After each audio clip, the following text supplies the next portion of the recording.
tàu này một tràn dù lấy chừng được tràn dù mát hay quét tàu đi tràn dù xin tàu này một tràn dù loạt tràn dù đó chỉ lo hay chỉ quy định nó tràn dù ngay chỉ lo ai đứng chỉ nằm đấy chỉ bằng đã cơ bản đấy nó tràn dù ngay để chừng loạt tràn dù chỉ loạt nằm đấy đứng lo chỉ hay quy định nó tràn dù ngay chỉ chân nằm đấy chỉ rất tầm Esai, trong chuyện Esai, gồm 595, rong ngoài, repot.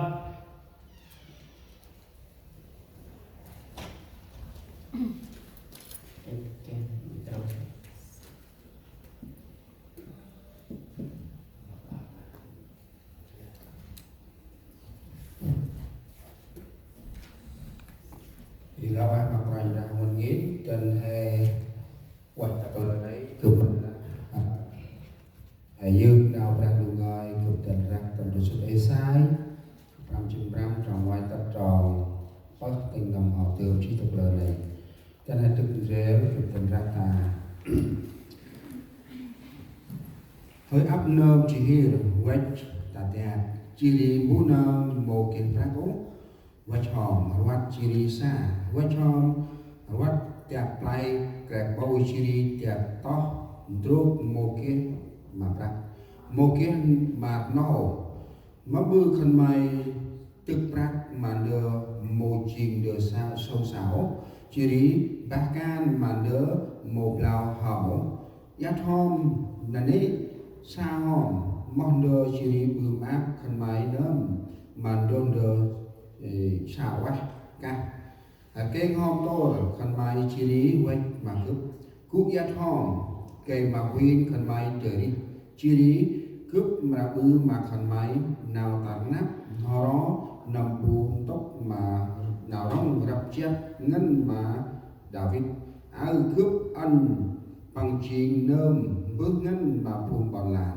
áo khăn máy mà con buồn đun pol khăn máy một kít nào chỉ đi buồn đun pol một kít nào khăn máy là chót ran ta khăn máy giờ là Yehovah Brandu khăn máy chỉ đi gió nơm clock quát vùng Israel giờ là bằng bư chí ăn chơi cái má khăn máy cho hôm Yehovah chul pu tuyệt sao bằng còn bút xóm hôm mà bằng chul bằng cụ thể ăn phùng bài cho lời hôm tròn bằng nơm chỉ đi ăn phùng que cho lời hôm nào bằng mình ăn bằng nơm xích mạch Yehovah cây mà bằng kia nào giúp mà Brandu hay giờ lá bằng mà bư bằng giúp an mấy lẽ thì nào dan mặt cuộc sống dan đi harap trong tam lò harap trên ngoài về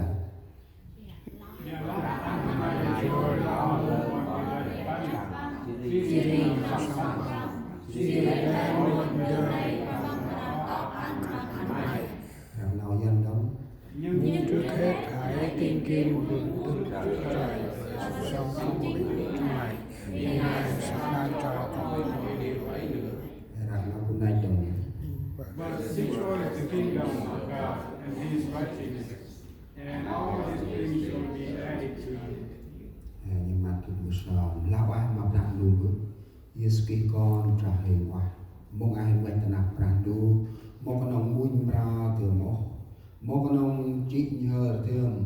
để hình ít nhất nào hay cổ cái là tầm nào mấy người chinh nào người đi ước quanh ra chân nào người đi này đi hòn tầm nuôi năm bồi phun còn ăn hên chinh nè đúng kể mà nào người đấy tóc chặt hòn đi play mà quanh ra nào bự ra đu mong dan được cấp có anh ông của ông nuôi ba nào mấy người biên băng một hình ra mai anh bằng ba kể la nào mấy người thì sau cô khai tròn kêu kể mà bol phun con cặp dắt mà nào kích được bằng bác lẽ nào xoát tầm hình họ ta lên cái kênh là speech chi cùi nào này you paid in nào khai quanh ra dan ta đủ cung trê mong hình bút xóm chỉ lại nằm mọc còn khai yes quiz amen hãy cú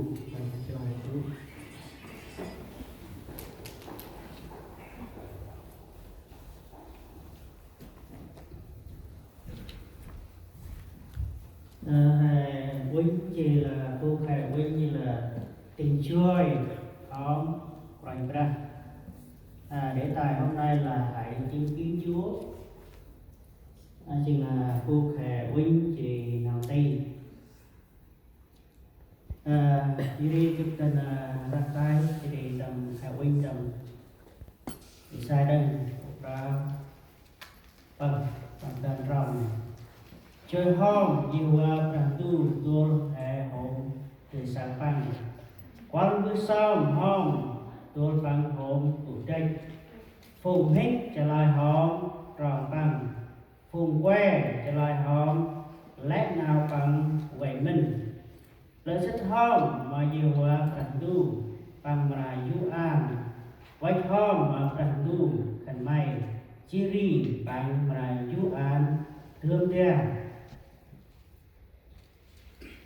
gia trình hay sao tầm năm ngoái bằng Isai ai chứ là nằm bước lo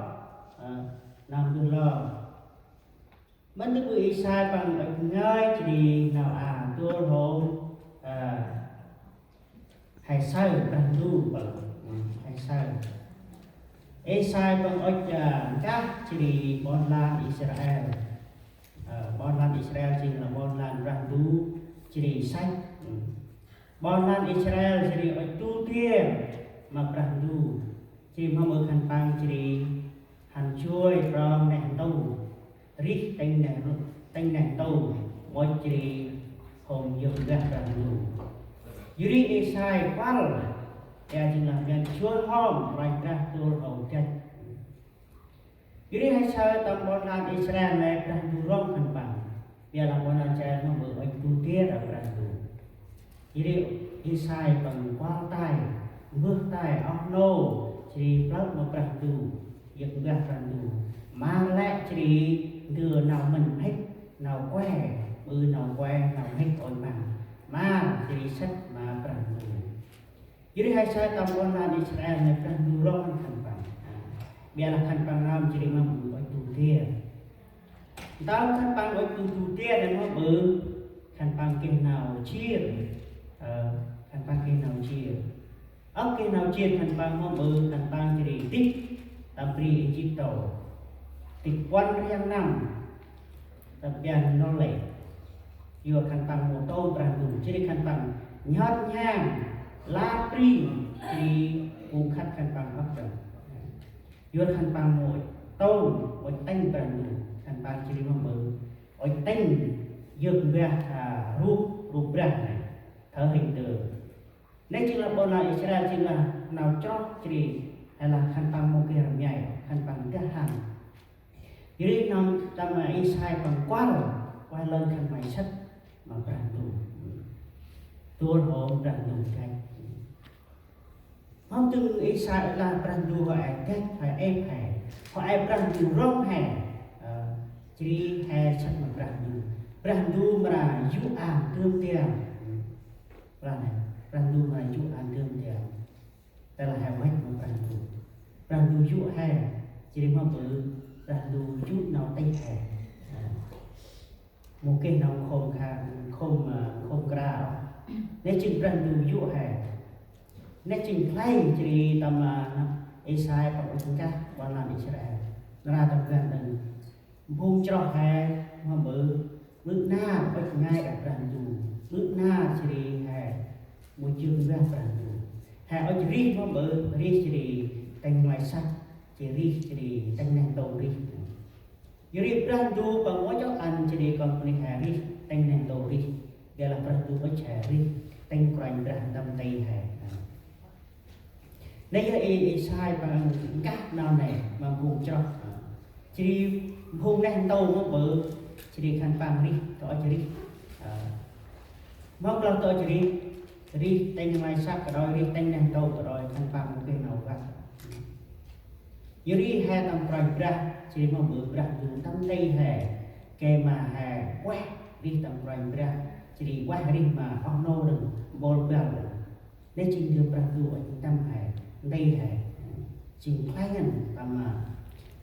Isai và ở chợ cá chỉ cùng cho Jadi hai tam nào dân bằng các lạc cái này là